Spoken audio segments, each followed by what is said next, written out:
droite qui, pendant 4 ans, ont plongé le regard dans la parole de Dieu. Et aujourd'hui, c'est une sorte d'arrivée, mais en même temps de départ. Et nous allons maintenant aller dans la parole de Dieu pour nous fortifier. Et ensuite, nous aurons la graduation en elle-même.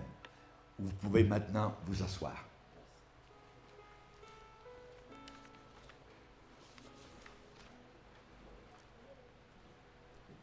Arrivé à une sorte de point culminant, soit que l'on gravit une montagne et on arrive au sommet et il y a une sorte de réflexion intérieure, de regarder tout autour, évidemment la vallée, les crêtes au loin qui nous entourent. C'est une sorte de montée que nous avons avec nos gradués qui aujourd'hui, évidemment, sont émus, sont bénis, sont venus de loin pour certains, afin donc de recevoir leur diplôme qui n'est pas grand-chose, mais qui est quelque chose qui démontre cette persévérance. Et nous allons donc dans quelques instants leur parler plus particulièrement. Et aujourd'hui, j'aimerais à toute l'assemblée, les amis, la parenté, les voisins qui sont venus donc pour les entourer dans cette journée qui est mémorable, enregistrée, photographiée, mémorisée. Évidemment, cela est quelque chose de très important.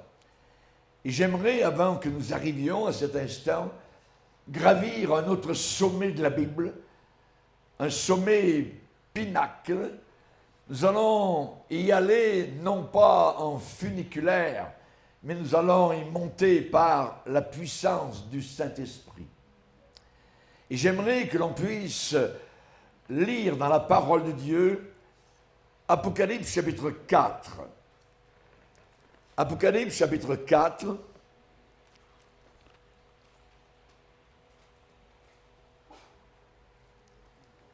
Et à partir du verset 1er.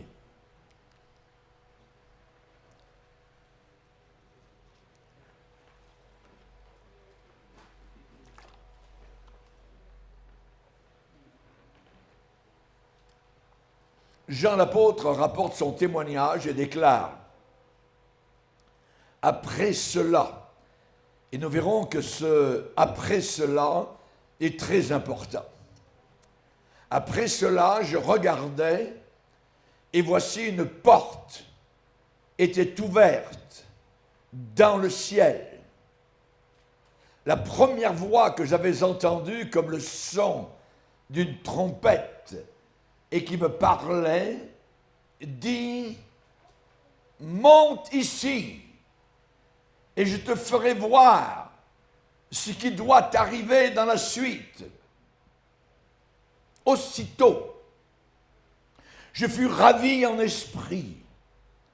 Et voici, il y avait un trône dans le ciel. Et sur ce trône, quelqu'un était assis. Celui qui était assis avait l'aspect d'une pierre de jaspe et de sardoine. Et le trône était environné d'un arc-en-ciel semblable à de l'émeraude.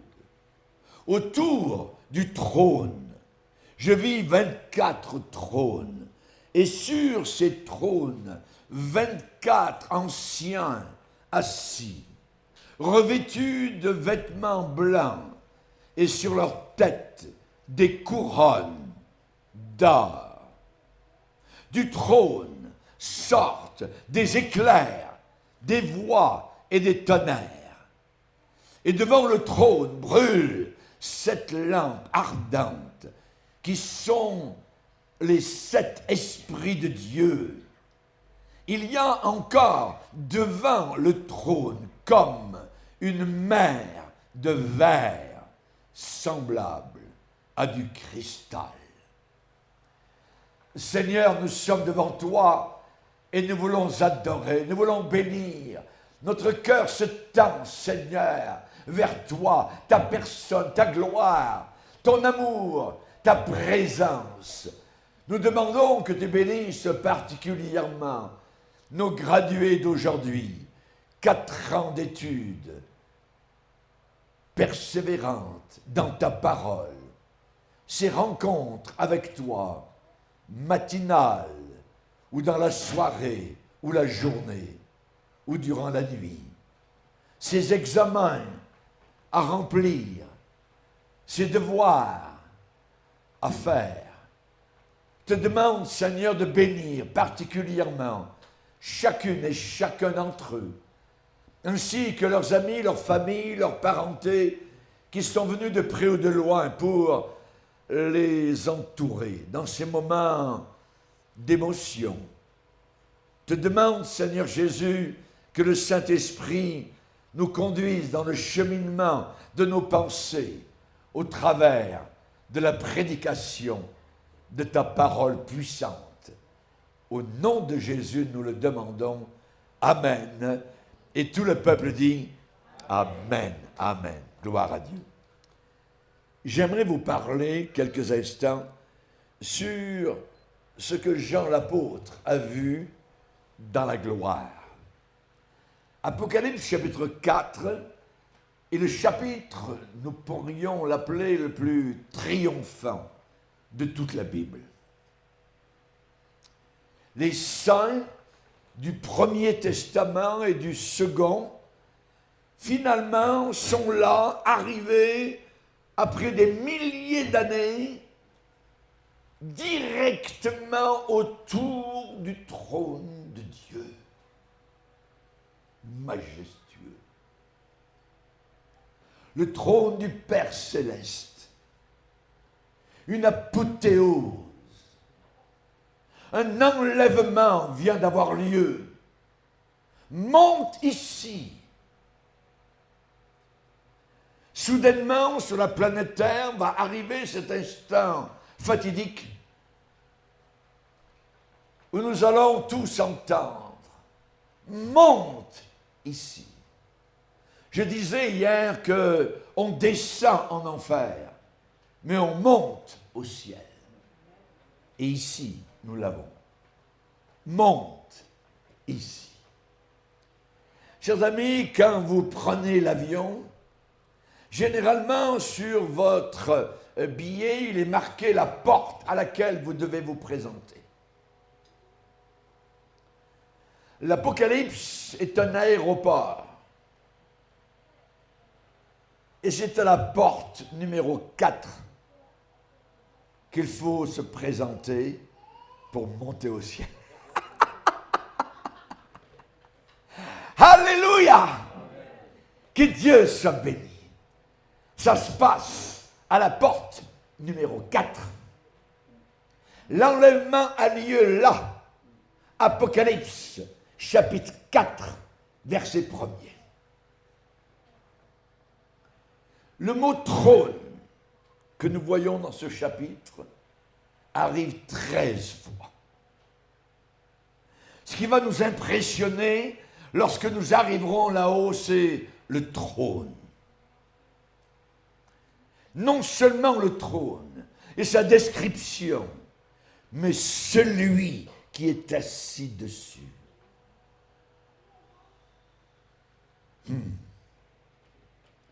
Imaginez. Pour nous, à ce moment-là, le voile qui cachait sa gloire sera ôté. Ce sera la première fois depuis que Adam a péché que des hommes et des femmes de toute nation, de tout lieu, de tout horizon, de tout continent, de toute couleur, se tiendront et s'assoiront en sa présence, sans aucune ombre, sans aucun nuage.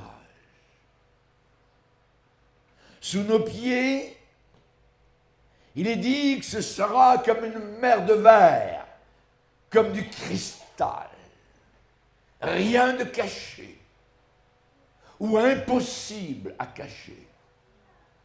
Ce sera la perfection totale. Les saints glorifiés seront là dans la présence du trône éternel, avec les archanges, avec toute l'armée céleste. Une gloire indescriptible, éternelle. Ce sera un moment de triomphe pour ces rachetés, alors que le commencement de la fin est dévoilé, déroulé sous leurs yeux ébahis. Oui, nous serons ébahis. Comme la reine de Séba arrivant à Jérusalem et voyant le temple, voyant la maison de Salomon, les serviteurs, les tables, les vêtements. Il est dit que, ébahie, bouche bée, elle déclara « Mais dans mon pays, on ne m'en avait pas parlé de la moitié de ce que je vois. » On ne nous en a pas encore dit la moitié. Mais nous avons le nécessaire décrit pour nous dans la Bible. Pourquoi ces étudiants ont désiré passer 4 ans de leur vie à étudier un seul livre? Parce qu'il y a une soif, parce qu'il y a une attraction, parce que Dieu a touché leur cœur, quelque lieu, quelque part, dans leur vie personnelle. Et ils ont dit, je suis prêt à passer 4 ans à étudier la Bible. Et je suis convaincu qu'après ces 4 ans, ils n'ont qu'un seul désir, c'est de continuer à étudier ce livre merveilleux, ce testament, alléluia, glorieux. Le procédé final pour réclamer toute chose, pour qu'enfin le Dieu Tout-Puissant soit tout en tous, dans tout son univers, ce moment sera arrivé là-haut. Et ce chapitre, Apocalypse 4, commence par l'ouverture des cieux. Comme s'ouvre une porte. Une porte était ouverte dans le ciel. Vous connaissez le sentiment d'arriver devant une porte que vous croyez ouverte, mais sur laquelle le commerçant a placé à l'extérieur fermée. Oh, vous retournez chez vous un peu déçu. Mais le chrétien aura une porte ouverte là-haut dans le ciel. Ouverte, accueil total. Alléluia. Ensuite, il est dit que le Fils de Dieu a parlé comme le son d'une trompette. Et il a appelé l'apôtre Jean à écrire ces paroles de l'Apocalypse. Monte ici, et je te ferai voir ce qui doit arriver dans la suite. Le narrateur ici, c'est vraiment Jésus, qui révèle le triomphe de ce moment futur. Sa présence est là, majestueuse. Ce moment dans la prophétie, c'est le sommet de la montagne, c'est le pinacle de la montagne. Les saints de Dieu, les chrétiens et les saints de l'Ancien Testament ont attendu sa présence, ont attendu ce moment. Ils ont tellement attendu, ils ont eu soif.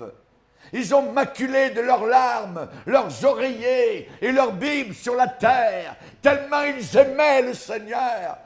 Et ils ont prié comme la Sulamite, « Attire-moi, attire-moi, Seigneur !» Ce moment sera arrivé. ça sera glorieux. Et vous allez dire une chose dans votre cœur. Ça a valu la peine. Ça a valu la peine. Alléluia. Être chrétien, c'est bien plus que d'être délivré de l'enfer éternel. C'est l'espoir de passer l'éternité dans la communion avec Dieu le Père, avec Dieu le Fils et avec le Saint-Esprit. Heureux les purs, car ils verront Dieu, voir Dieu et vivre pour l'éternité. Alléluia. Asaph, dans l'Ancien Testament, priait, quand irai-je? Seigneur, tu me conduiras par ton conseil, puis tu me recevras dans la gloire. Dans la gloire. Hélas, les païens, les incrédules, les apostats, les églises juste frivoles de la fin des temps, verront Dieu. Mais les boucs iront en bas. Es-tu une brebis ou un bouc? La scène d'Apocalypse 4 est juste le début. Mais quel début! Jean vient juste de finir d'écrire les 7 lettres aux 7 églises.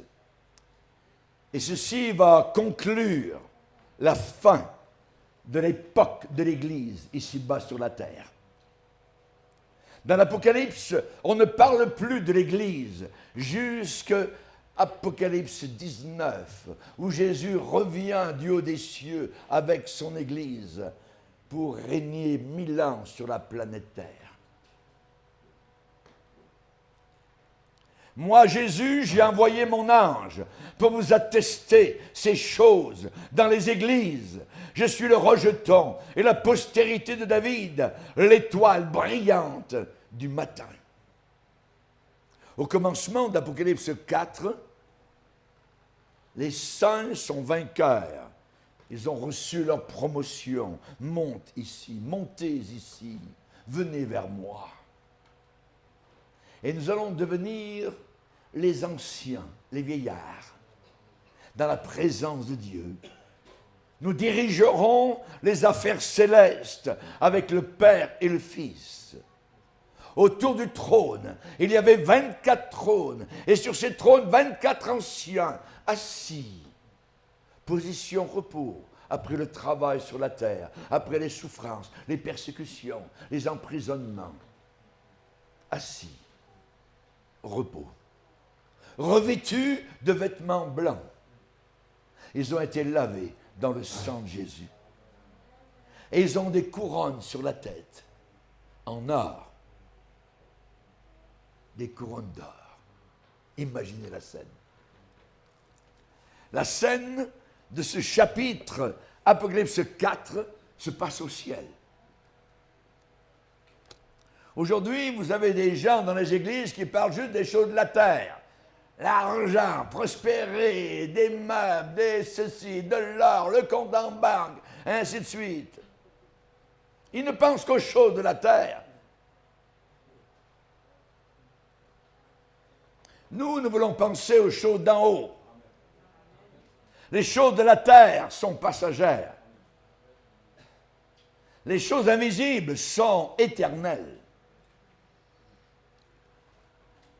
Dans Apocalypse 4, les lieux de la terre, les événements de la terre, soudain ont disparu, évanouis dans l'arrière-plan.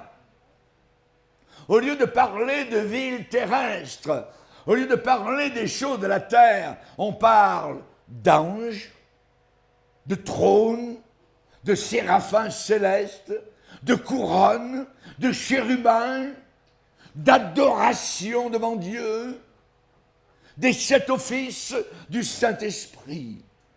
Nous ne regardons pas aux choses visibles, Nous regardons à celles qui sont invisibles. Pourquoi? Parce que les choses visibles sont passagères. Mais les choses invisibles sont éternelles. Il y a un choix à faire entre l'éternel et le terrestre. Là où est ton trésor, là aussi sera ton cœur. Où est ton trésor aujourd'hui?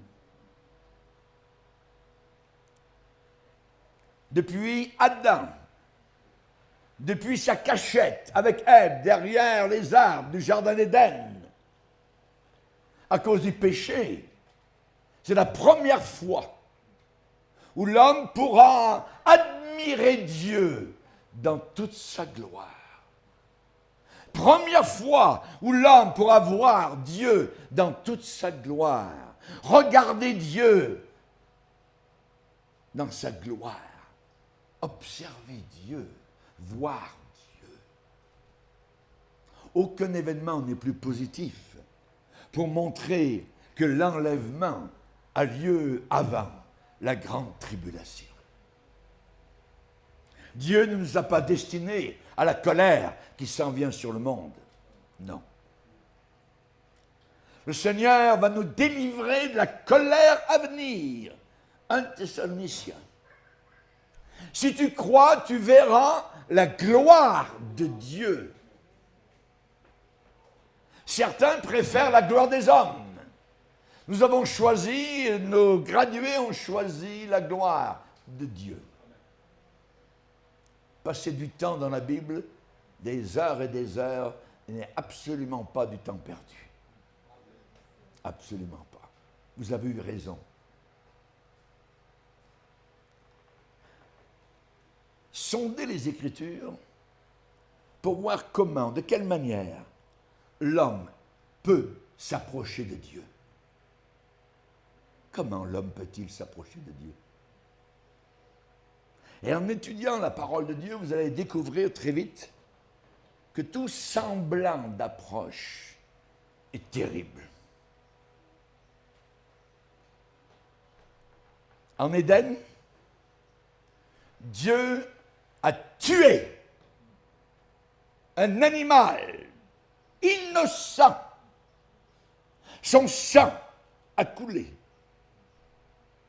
pour faire de la peau de cet animal ou de ces animaux des manteaux pour recouvrir la nudité d'Adam et Ève, pour qu'ils puissent sortir de leur cachette. Lors de la conquête de Jéricho, la famille de Rahab a échappé à la destruction terrible de Jéricho. Comment? Par le moyen d'un fil rouge qui pendait à la fenêtre de cette femme-là. Un fil rouge, un cordon rouge à sa fenêtre. Et il y a au travers de toute la Bible, de Genèse à Apocalypse, un cordon rouge qui trace son chemin du jardin d'Éden jusqu'à l'Apocalypse, 66e livre de la Bible. Lorsque le peuple d'Israël a été délivré de l'esclavage terrible de l'Égypte, Dieu a dit, vous tuerez un animal, un agneau, vous recueillerez son sang, et avec un bouquet d'hysope, vous en badigeonnerez le linteau de vos portes. Et tous ceux qui sont à l'intérieur, cette maison, seront sauvés. Le sang sauve. Le sang libère.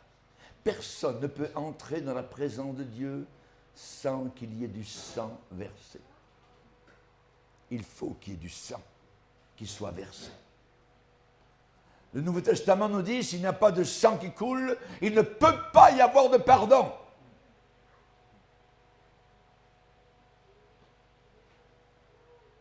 Les gens disent, oh, moi je vais arriver devant Dieu, je m'arrangerai avec Dieu, tout ça. Non. Porte fermée.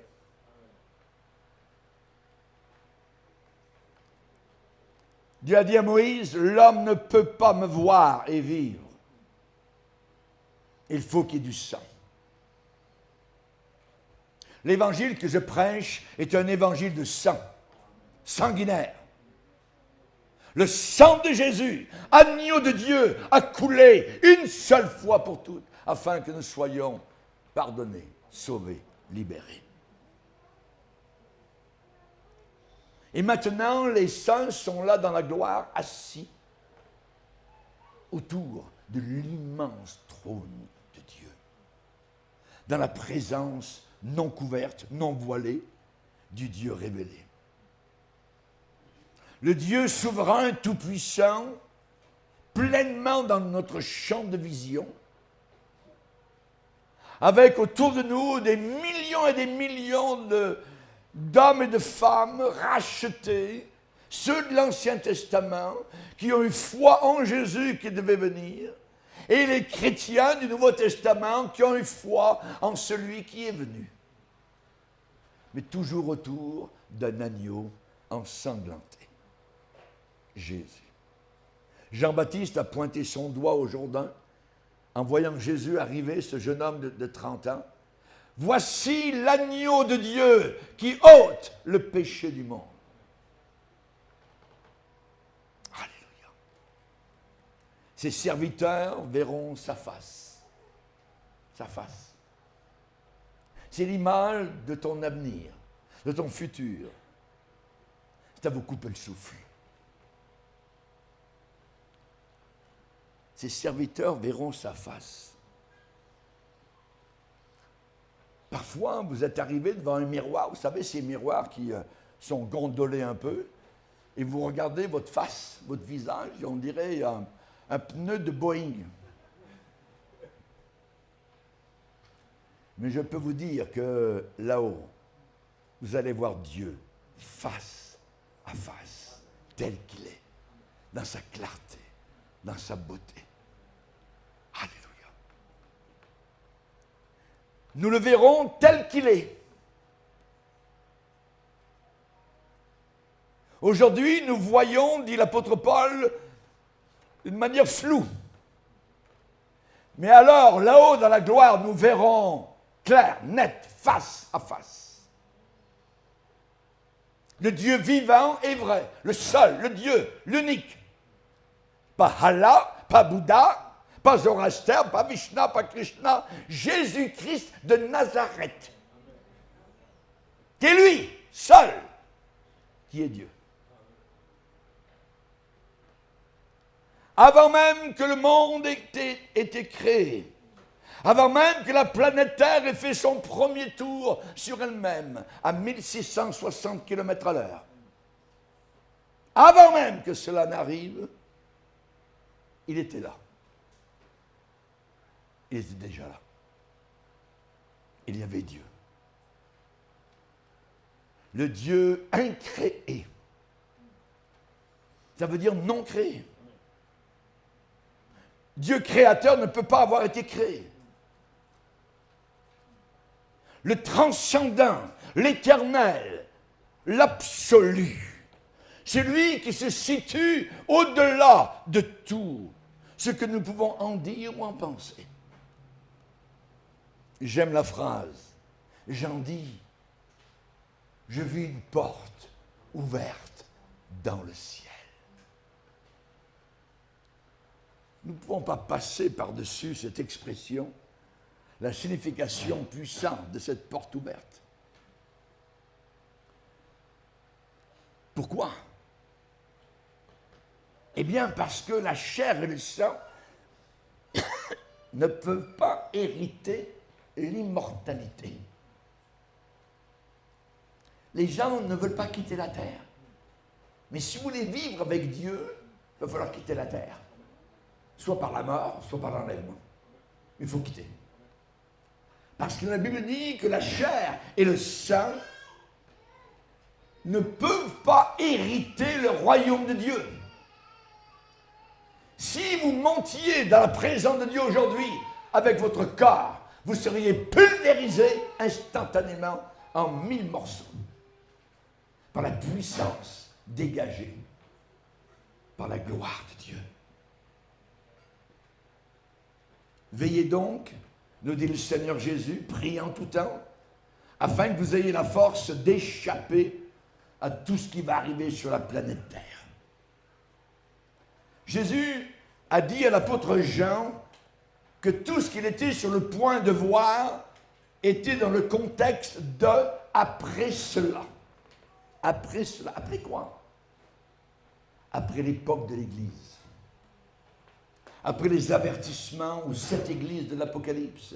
Imaginez, sur 7 églises, 5 devaient se repentir. C'est un grand pourcentage. Et je pense que c'est identique aujourd'hui. Entre Apocalypse 4 et la fin de l'Apocalypse, il n'y a rien dans tous ces chapitres qui ne peut être placé dans la question temps. Horaire des événements avant l'enlèvement. L'enlèvement a eu lieu. Après Apocalypse 4, l'enlèvement a eu lieu. L'enlèvement a lieu à la porte 4 de l'aéroport Apocalypse. Évidemment, Apocalypse 1, on voit Jésus dans sa gloire après sa résurrection. Il apparaît à Jean sur l'île de Patmos. Ses yeux comme de feu, ses cheveux blancs comme de la laine, ses pieds en fusion comme de l'airain. Il le voit dans sa gloire. La ceinture d'or sur sa poitrine. Apocalypse 2 et 3, on voit Jésus au milieu de son Église.